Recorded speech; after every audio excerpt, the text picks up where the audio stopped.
morning sun shines on the gleaming hide of a muscular ranch horse.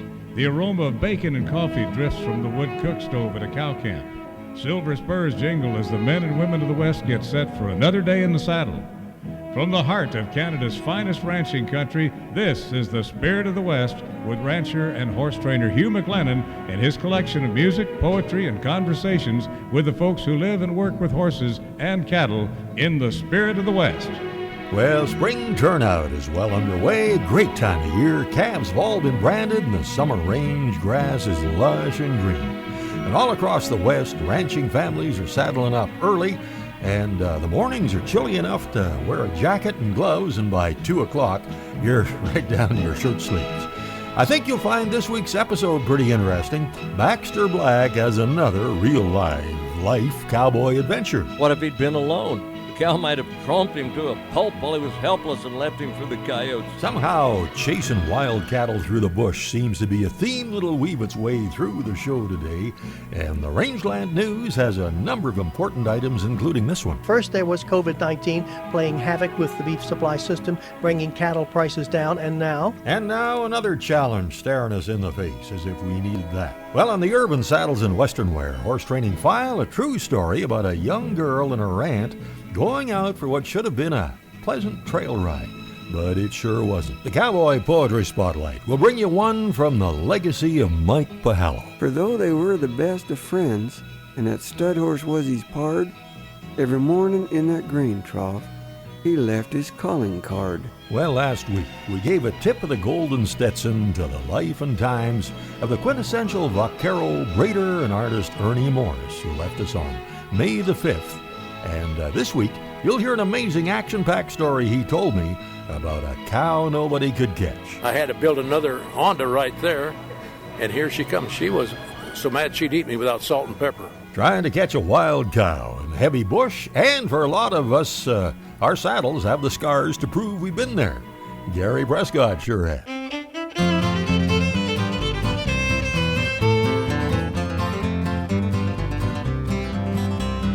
Busting through mesquite brush, trying to catch a cow. Old Ronnie's got us right there, the time to throw is now. I snake my loop around her horns and trip her to the ground, then tie her down real tight as she lows a mournful sound. Dragging them cattle from the chaparral, building a herd one by one. Busting that brush is pure hell, but we'll get it done one by one. We rode out of camp at daybreak, heading toward the sun, to start the morning's gather. Our day had just begun. From the chousing and the roping, we wore our ponies out, so we swapped them all at noontime for another fresh and stout. Dragging them cattle from the chaparral, building a herd one by one. Busting that brush is pure hell, but we'll get it done one by one.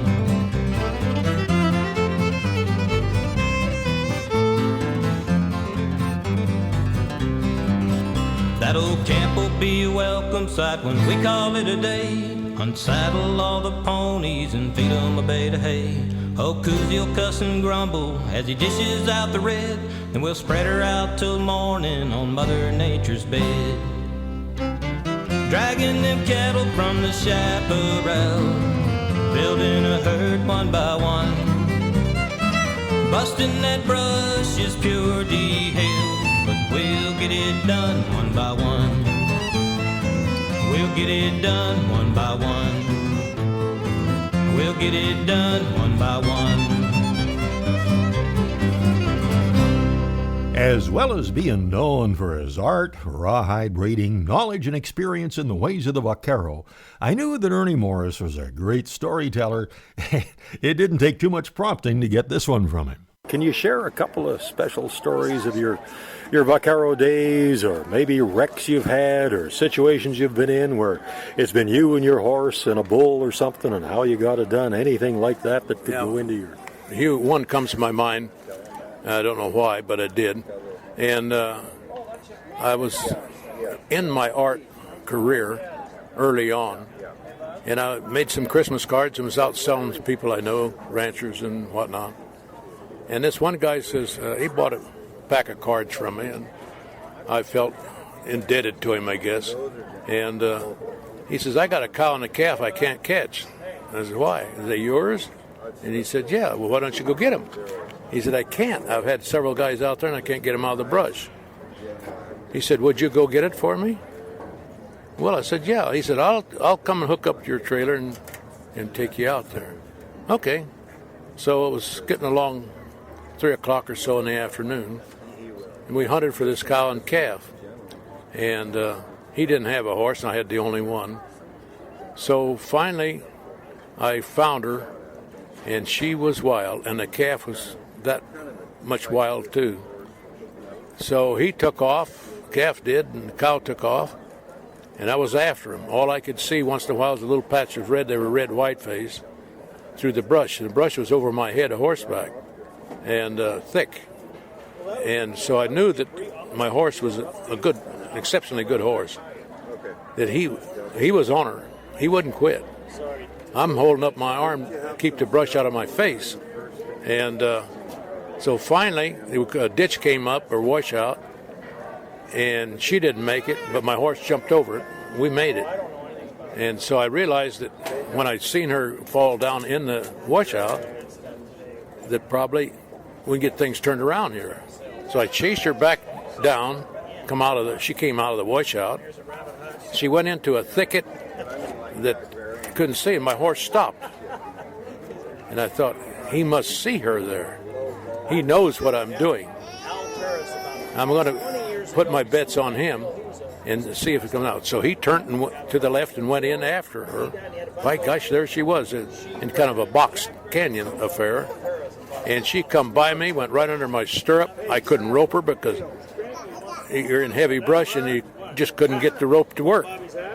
So we followed her back down this canyon for quite a ways, and she pulled the same trick again. But Ernie and his good horse were not about to give up, as you'll hear.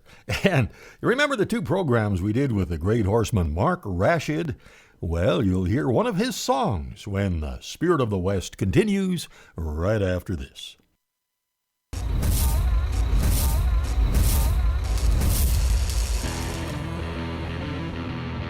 Our mission is to help our clients sell their equipment in the most effective way possible. People who are looking at our auction, they are literally all over North America. Once we take somebody through a process from start to finish the first time, they get it. You know, it's very simple. It's more simple than they think. Welcome back to the Spirit of the West. A song from the great horseman Mark Rashid is coming up, but right now we'll pick up the story of the wild cow that Ernie Morris had agreed to try and capture. I followed her down there, and we went down to another place, and we're probably a couple miles from there then. And she ducked me again and went into a place, and I saw her in there. And so we got in there, and I got my rope ready, and I got my horse off to the side, and I thought maybe she was going to come where I'm left-handed, where I could just pitch a loop out there and let her run into it, and then I'd snare her, and that'd be it. It didn't work that way. Evidently, she saw the rope and went on the other side of my horse and under my stirrup, and out of there she went. We got up to a place where there was some piled-up brush. She got on the other side of that. I'd go around after her, and she'd come around the other way. And we were playing merry around the roses, and 4 or 5 trips around there. And I said, there's got to be something. I'm smarter than that damn cow, and we're going to try it right now. So I threw the rope over the brush pile and caught her right around the head, and she just blew snot out of her nose and shook it off. I couldn't pull it because she's looking straight at me. If you pull it, you pull it off. But she got rid of it anyway. So I said, okay, that didn't work. I got one more for you. So this time, when I threw the loop, I spurred my horse. We went right through that brush after her. Well, naturally, that spooked her in the way she went. Well, we got up there. I had her by the head, and he was there with a trailer and his Jeep pickup. So I took my turns and stopped her right there and said, "Where do you want her?" And he said, "Well, I'd like to get her in this little pen we got up here." Okay. While I'm talking with him, she went around behind his vehicle and cut my rope in two. Good grief. After all that, and she's gone again. Now what do you do? Well, you know, if you were with us 2 weeks ago or a few weeks ago, we had 2 programs featuring a great conversation with Mark Rashid. Now, he's the author of several great books on horse training. He was the screenwriter of the fine movie Out of the Wild, and he's also a guitar builder, a singer, and a fine picker. And here's a song that he wrote from the perspective of that old saddle.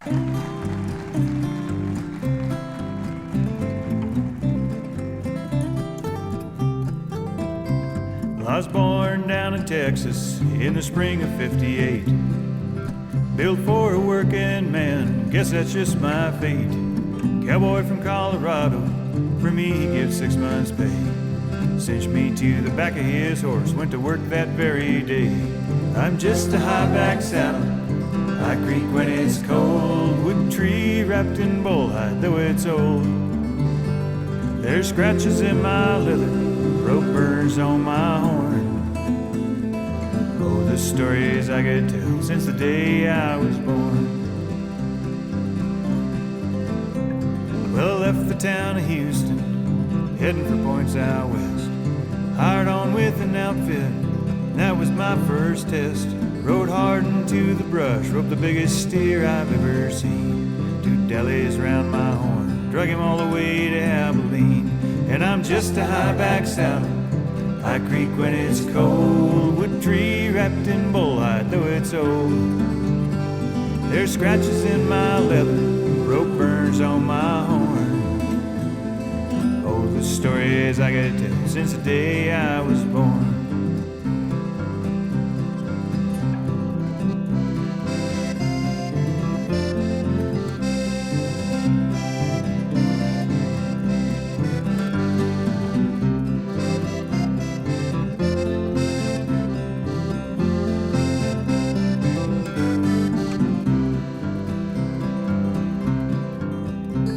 Well, he strapped me to a bronc, climbed on and gave a sign. That old horse done come apart, thought he'd lost his mind.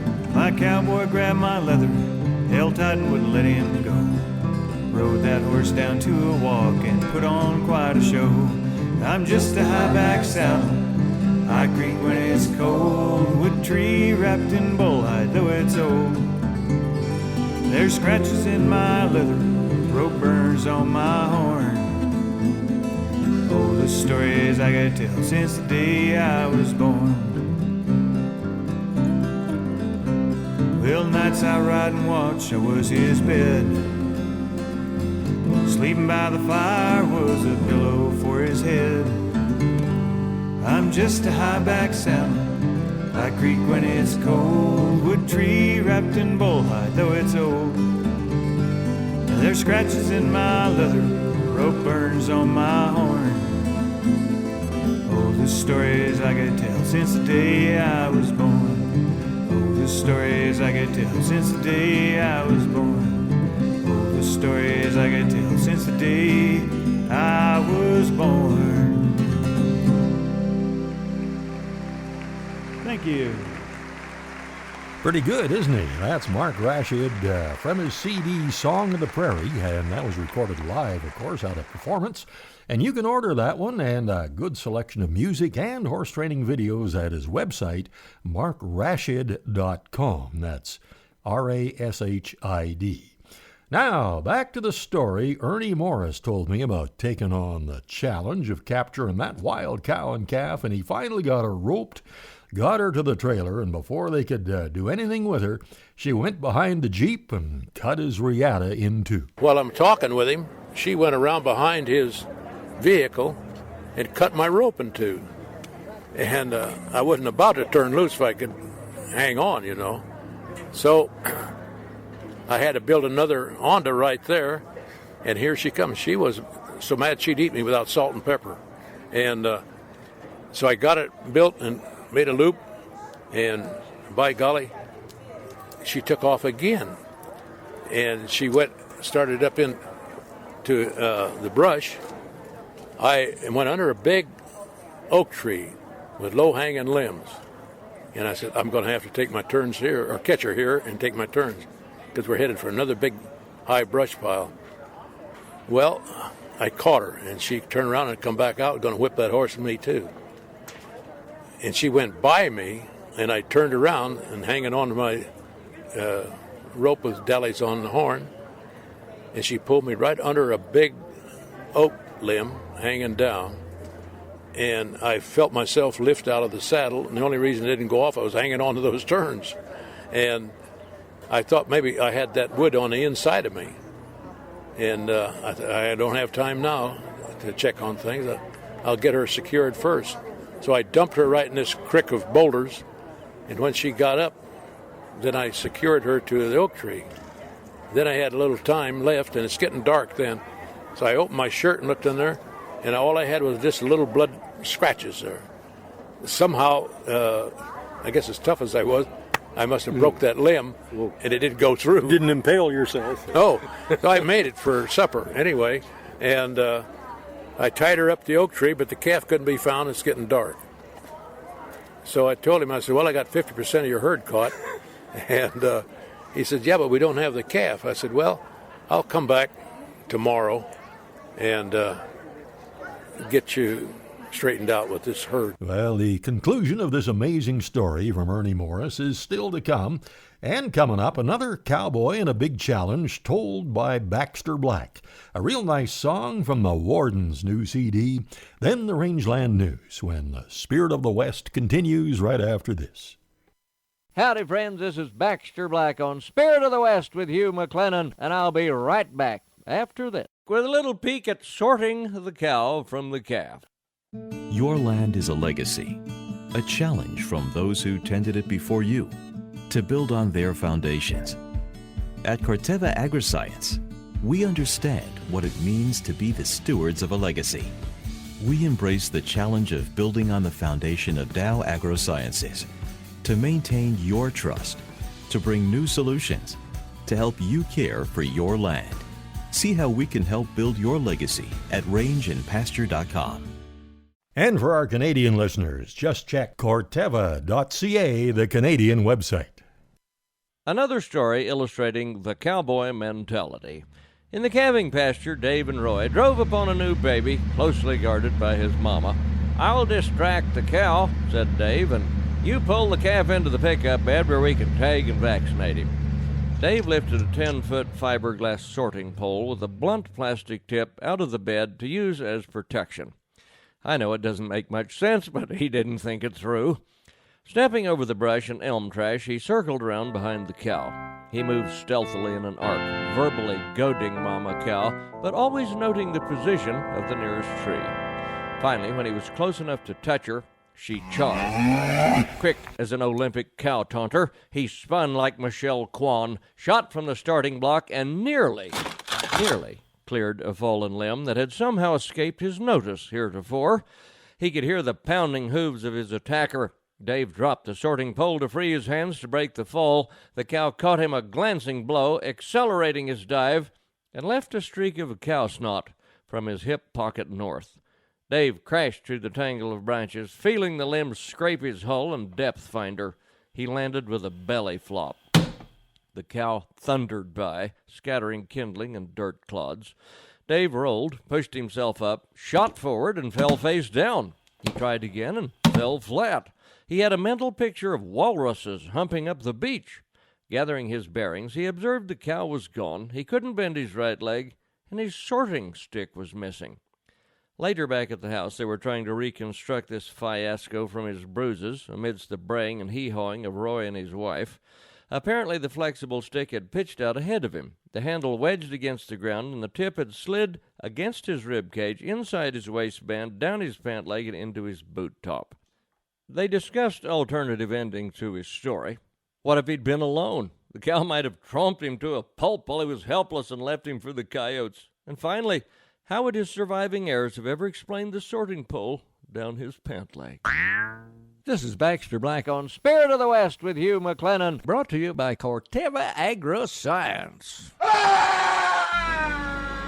Not much can raise your stress level more than a tractor breakdown when you need it most. We've all spent hours on the phone and driving around trying to find the right parts, and that's no fun when you're missing something you need to finish the job. Here's a better way. Just go to bctractorparts.com. That's where you can find about any part for any mega tractor. If you're restoring a vintage tractor or just keeping up the maintenance on the ones you're using, you can have the parts you need in a short time. And you know what? There's some great pictures of tractor restoration projects and much more right there at bctractorparts.com. What? Oh, you don't have internet? Well, try calling Mark at 250-395-0960.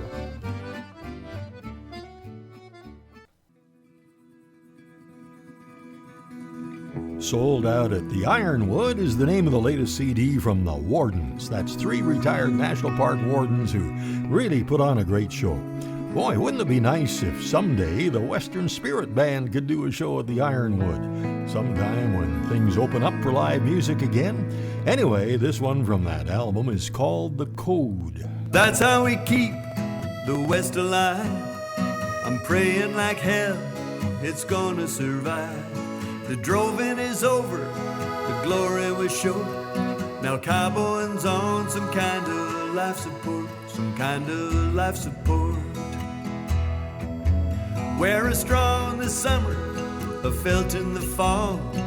Iron your shirt, leave your boots in the hall. We'll always make sure your cinches are tight. Sit tall in the saddle, get along just right. You'll get along just right. The pedaling roundup is my kind of fun. Ride one like Ian, sing like Cord Blood.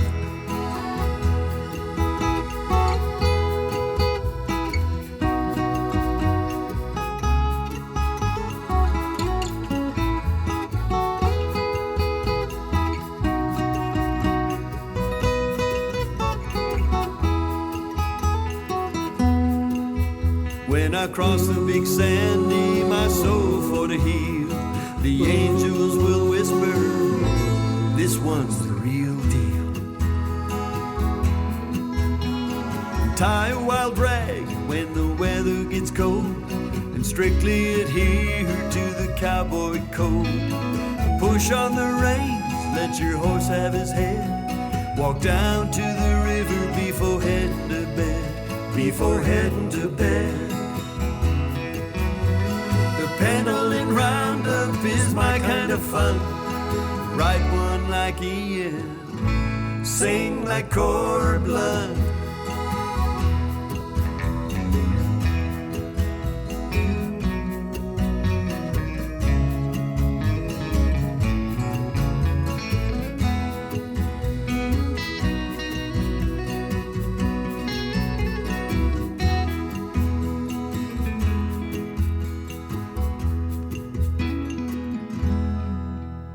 Ease off on the drinking.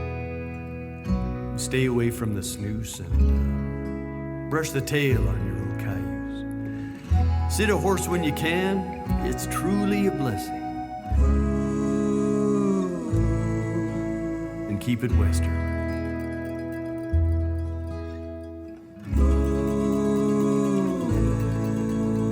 Keep it Western. The Rangeland News from the Spirit of the West, a roundup of issues and events from the world of agriculture.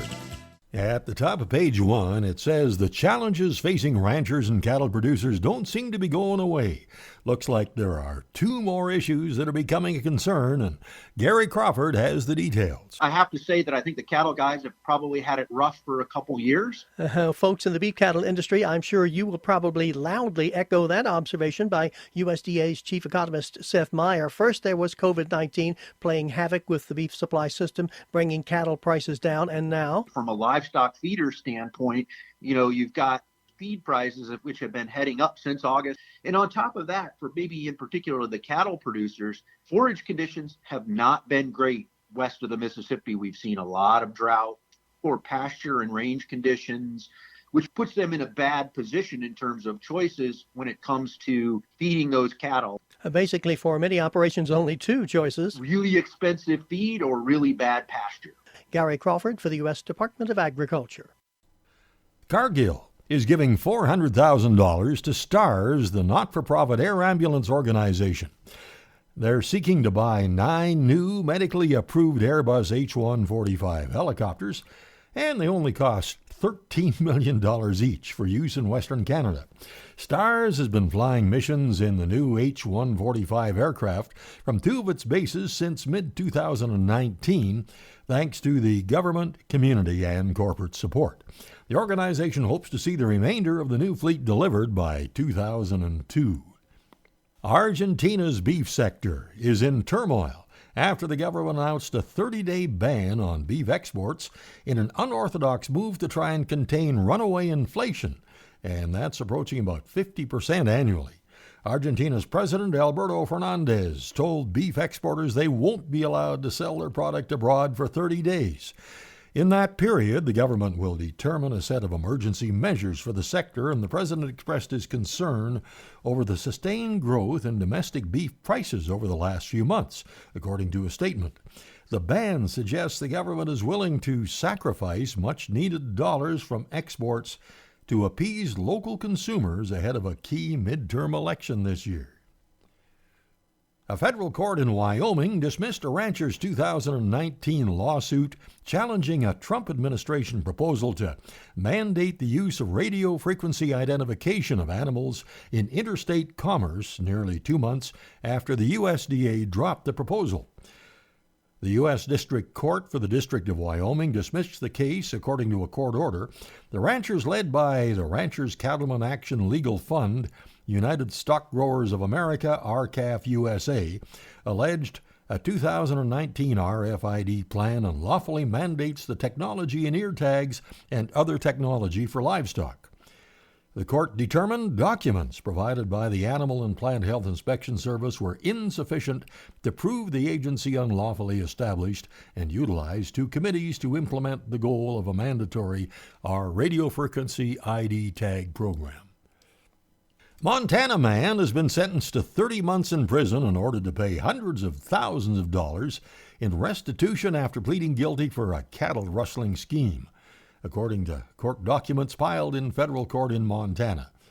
Joshua James Chapa pleaded guilty on January 1st to conversion of secured property to wire fraud following a February 26, 2020 indictment alleging he stole cattle and embryos and defrauded a bank and a business partner. In addition, he was ordered to pay nearly $451,000 in restitution and ordered to serve 3 years of supervised release following his prison sentence. Well, the next regular cattle sale at the BC Livestock Co-op yards in Kamloops will be on June 22nd, and the next one will be Tuesday, June 29th, and the next sale in Williams Lake not until July 22nd. Get the schedule and see the sales live at bclivestock.bc.ca. Meanwhile, at the Innisfail Auction Market, regular cattle sales, of course, every Wednesday, and you can get all the details at InnisfailAuctionMarket.com. And to book your cattle, just give Danny, Mark, or Dwayne a call. The number toll-free 1-800-710-3166. And I had an old friend the other day that celebrated a fairly milestone birthday, and he was complaining that after he ate the birthday cake, he really had severe heartburn. And he called a doctor, and the doctor says, well, you should have taken the candles off first. And that's the Rangeland News. Coming up in the Irvin Saddles and Western Wear Horse Training File, a true account of how things really went sideways for a girl and her niece on a trail ride, then the conclusion of the wild cow chase from Ernie Morris when the Spirit of the West continues right after this. Welcome back to the Spirit of the West. Going on what should have been a quiet trail ride turned into something pretty stressful for a lady and her niece, and You'll hear why on the Urban Saddles and Western Wear Horse Training File.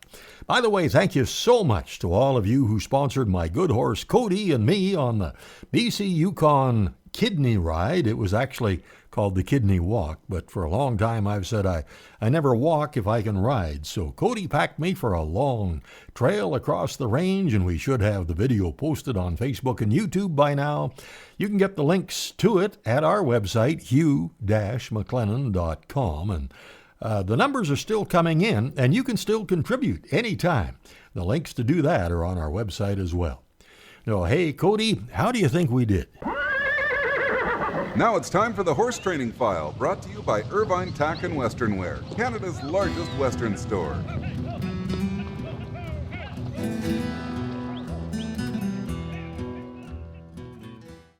Borders are closed. Staying home.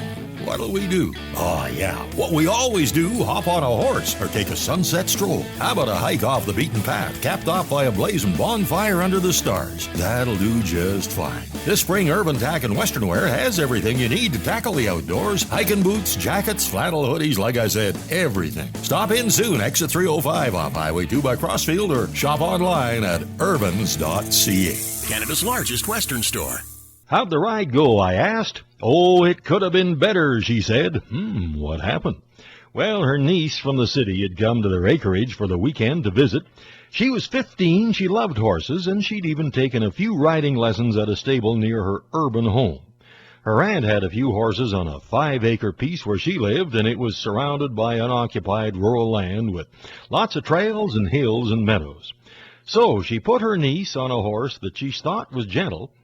It was a 10-year-old gelding, but hadn't been ridden for quite a while. And she chose a green 3-year-old filly that she'd been bringing along, thinking it would be a good chance to put some miles on the filly out on the trails with the older gelding along to keep her settled. Well, it sounds all right except for one important detail. The gelding would be ridden by a very green rider who'd never been out of the arena. Anyhow, they saddled up and headed out, and the filly was doing okay, and the gelding was okay as long as he was within about 7 feet of the filly. If they got any further apart, he'd surge ahead and go back to his comfort zone close to his pasture mate. As the ride went on, the niece was getting more stressed. The gelding was picking up the stress and feeling less secure. Well, when a plastic bag blew out of the bush across the trail in front of the filly, she bolted and ran about 50 feet before the aunt got her slowed down. And that really upset the gelding, and he jumped into a gallop, and the young niece came off. She wasn't hurt, but she had some pretty uncomplimentary words for both of the horses. Now, as I see it, putting the young niece on an older, supposedly well-broke horse was okay, but the aunt should have been on a totally reliable, quiet, solid mount as well. The entire ride should have been focused on two things: making the horses comfortable with their riders, even spending as much time as necessary riding around a secure area like an arena, altering positions, one in the lead and then the other, before they ever headed out on the trail. Even seasoned ranch working cowboys will always be doing their best to help out a rider on a green colt, taking care of him, making sure they don't put the colt in a situation that could endanger the rider. Now, if you're taking a new rider out, you need to be on a good, quiet horse you can really count on. And for Urban Saddles and Western Wear, that's the Horse Training File. Our horses are doing pretty well, old Cody and Lucky, and they're getting up in years, but it's that daily feeding of Hoffman's horse ration, I think, that really helps have them looking and feeling so good. You can find out all about what's in it at hoffmanshorseproducts.com. Even in these challenging times, nothing gives ranchers more satisfaction than seeing mother cows and their calves happy and healthy, because we care for our cattle.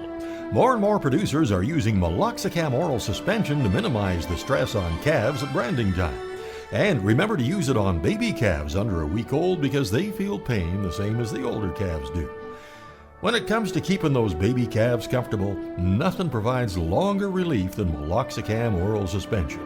Proven results and healthier, happier calves. To find out more, contact your vet and see solvet.ca. Solvet, your Canadian animal health company with a new state-of-the-art manufacturing facility in Calgary. And we won't talk about the Flames, will we? Although Darryl is kind of a good friend, good guy, good rancher. We're about to bring you the conclusion of the wild cow adventure as told by the legend Ernie Morris. But before we get to that, we'll bring you something that should set the stage here from Larry Hannon. There's a place I know where the cowboys go to run the old wild cow. You may think this time was long ago, but it still happens now. In a land that's full of mystery from before the West was won, you can feel a part of history when you're on a wild cow run. With a good stout horse and your dogs, of course, off the Cap Rock you will ride. With your hat pulled low down the hill you'll go as you run that wild old hide. On a wild cow run, it's cowboys' fun. It's the heated chase in a flat-out race as you're popping through that brush.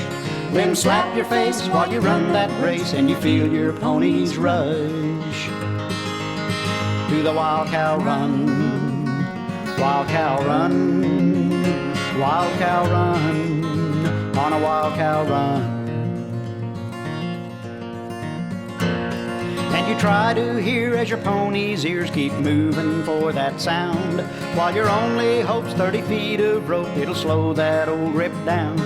And you trust your horse that he'll pick a course as you're running through that brush, for your only fear is there might appear that unseen canyon bluff.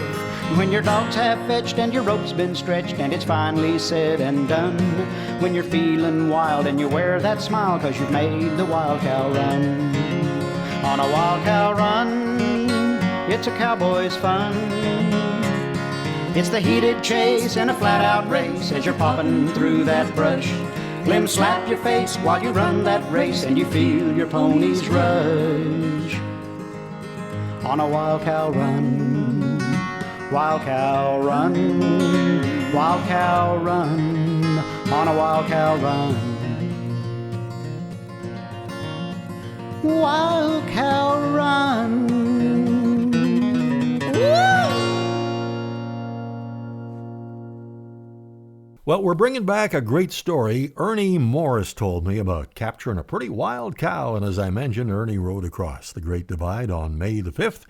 He left a huge legacy that consists of his books, his amazing vaquero gear, and his stories. And like this one, when we left off, Ernie had finally roped the cow after she broke his riata, and this time had her necked up to an oak tree, but the calf was nowhere in sight. So I told him, I said, well, I got 50% of your herd caught. And he said, yeah, but we don't have the calf. I said, well, I'll come back tomorrow and get you straightened out with this herd. So I brought my dog back the next morning, and the calf was alongside the cow. She's secured to the tree. And he saw me and took off. The way he went. So, okay, I got my dog. I'll get him back. So we're going through there, and the calf could get through that brush pretty good, but you got to remember that my vision has been cut down to zero because of the brush. Well, I looked and looked. I didn't see my dog. So finally I said to my dog was called Duke. Duke, get him. I can't see the calf. I don't know if he's in the county. So he took off. I don't see him or nothing. So I searched for an hour or so. I didn't see nothing. So I come back by this guy that owned him. Did you see my dog? He says, I sure did. He was right after that calf. I don't think you can get it away from that cow now. I says, great. So I rode back there, and there it was. So I pitched a long loop. So I reached out and caught the calf around the neck. The whole program is coming to the end, gracefully. And I got off and tied the calf down, backed his pickup over, and we both loaded it in. And then we hooked up to the trailer and got it ready and got the cow in there. And he was kind of dumbfounded. I'm sitting there on the horse, and I said, do you want to haul a cow with that trailer down, the gate down, or do you want to shut it in container? And he said, I think I want to do that. And so he ran over and got it up. Okay, we made a good deal out of it. He paid me very handsomely for it.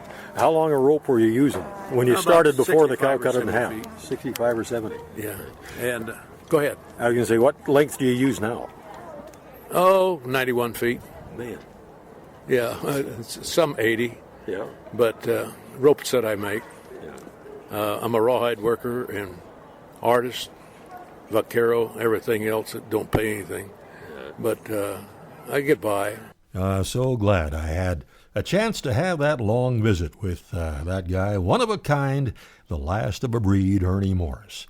And there's a lot of great information about him at the website elvaquero.com, LVAQUERO.com. Still to come, a classic Song of the West and the Cowboy Poetry Spotlight when the Spirit of the West continues right after this. Welcome back to the Spirit of the West. Well, Billy just came back from the Pinnetan Lake Post Office and came up to my desk and dropped off a CD that arrived in the mail today. It's called Rancher's Paradise, the latest from Barry Ward. Man, it's worth getting just for the album cover. Orrin Mixer's Oil from 1960, Moving the Herd. Barry wrote all the songs, and the album's terrific. Here's the first one that popped up called Our Own Part of the West.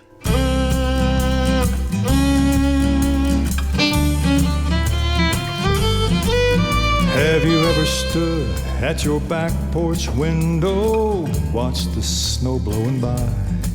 Or in your pickup truck with the windows down, feeding cattle as it drifts up high? You're dreading the walk down to the stock tank, you gotta break that ice. Or your forehead's froze, you got a runny nose, but oh, how you love this life. It's just a little part of what God put deep inside every man's heart. We're living in our own part of the West.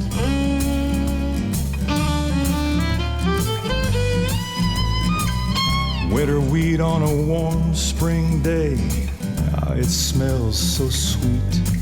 And I'm always amazed how quickly it greens up right underneath of my feet. Oh, you pick up the pipe 'cause the wheat is ripe. Combines wanna make hay. And I still can smell that dusty old straw on a hot summer day. 'Cause it's just a little part of what God put deep inside every man's heart. We're living in our own part of the West.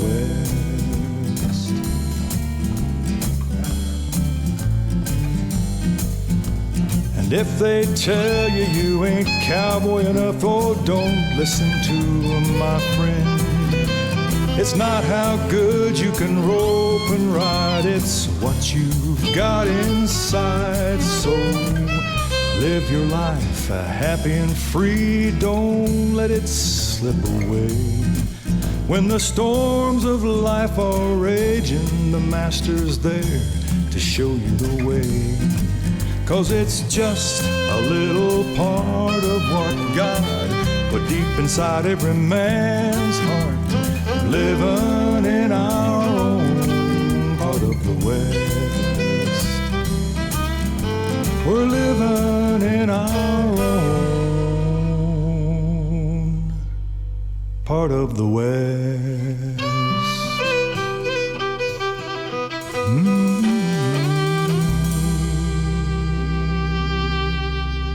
This week's classic Song of the West was inspired by a painting. Or, wait a minute, was a painting inspired by the poem that became a song? Not sure. The painting was Tying Knots in the Devil's Tail by George Phippen, and I think it was inspired by the poem by Gail Gardner called Cy Repeats. And this version is from Coulter Wall with some help from Cord Lund, and I'm not sure who all else. Well, it was way high up in Cy Repeats where the yeller pines grow tall. Rusty Jiggs and Sandy Sam had a roundup camp last fall. Hey. They had their ponies and the running lions, a baby, a dog or two. And they allowed to brand every lop-eared calf to come within their view. Yeah. Well, many a lop-eared doggy, if he didn't hush up by day, had his long ears whittled and his old hide scorched in the most artistic way. Then says Rusty Jiggs to Sandy Sam as he rode his seagull down, I'm tired of cowboyography and the figures all go to town. Yes, sir.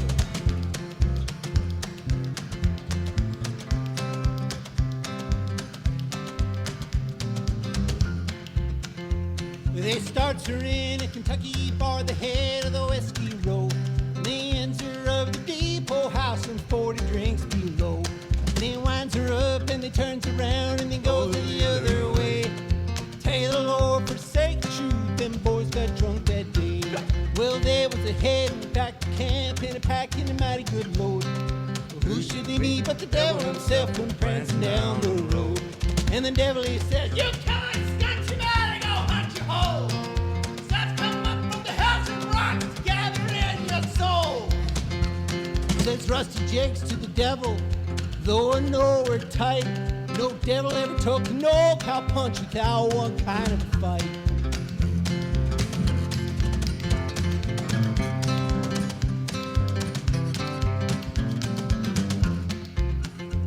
So Rusty Jakes punched a hole in his rope, he swang it straight and true.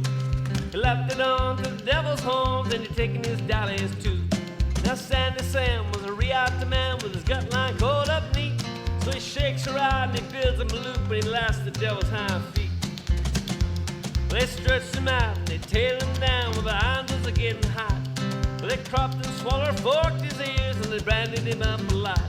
Well, they pruned him up, the dehorned saw tied knots in his tail for a joke. Then they rode off, left him there necked up to a blackjack oak. So if you're ever up in the Syrie Peaks and you hear one hell of a wail, you know it's that devil bellowing around about them knots in his tail. You'll know it's that devil bellowing around about them knots in his tail. Well, Mike Pahalo was a great poet, good cowboy, rancher, and one of the founders of the Kamloops Cowboy Festival. And the Cowboy Poetry Spotlight shines on one of his signature works, The Fate of Chanticleer. After a cow sale down at Savinaw with the Indian Gardens crew, we gathered at a local bar to tell a lie or two. In that crowded little barroom, the bull was flying thick, till someone said to old Jim Cobb, "How about your magic trick?" Well, the place got deathly quiet, and the boys all gathered near to hear Jim tell the story of the fate of Chanticleer. It was good timing more than magic, old Cobb was heard to say. To kill a rooster with a stud horse, you know it has to be that way. It was the 30s back in Kansas, back when I was a pup. As a chore hand on a stock farm, I was mostly cleaning up. First job every morning was to feed this big old stud. He was the owner's pride and joy, and I believe they called him Bud. Now he's a fussy kind of critter who liked things clean and neat. If his grain trough wasn't spick and span, that booger wouldn't eat. His stallmate was a rooster that they called Chanticleer, a nasty little chicken whose end was drawing near. For though they were the best of friends, and that stud horse was his pard, every morning in that grain trough he left his calling card. Every time I scrubbed that trough out, I learned to hate him more, and he'd stand upon the rim and crow when he'd done his morning chore. The thought of wringing his skinny neck just filled my soul with glee. But the boss said, "He keeps that old horse calm, and you'd better let him be." Well, one early August morning, I grabbed hold of that bird, standing proud upon the rim where he'd just dropped his turd. And as I walked around old Bud to throw that chicken out the door, old Bud's tail was lifted high as he'd done his morning chore. Now I had that rooster by the legs, with his neck and wings outstretched. And you know how a horse kind of flares his arse till that last bit of turd is fetched? Well, my timing was just perfect, but the stud was sure surprised, clamped his tail and jumped and kicked with a wild look in his eyes. I hit the floor and rolled away. He kicked the stall to bits, till the rooster's body was thrown free and across the barn it hits. That old stud stood there shaking, but after a little while, he raised his tail and the rooster's head was pooped out on the pile. Now I've thought many a year about old Chanticleer, and though I ain't that wise, I see that a magic transformation was the cause of his demise. He was murdered by his only friend. The reason's quite obtuse, for while the stud horse loved the rooster, he didn't like the goose.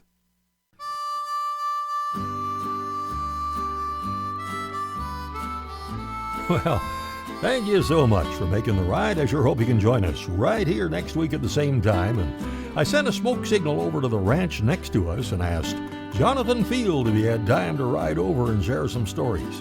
Well, we'll see. Thanks to our great support crew, that's Mark and Kathy McMillan. And if you enjoy this, I know you'll love Canadian Cowboy Country Magazine. Subscribe online at cowboycountrymagazine.com. Till next week, I'm Hugh McLennan. Hope to see you down the trail somewhere real soon.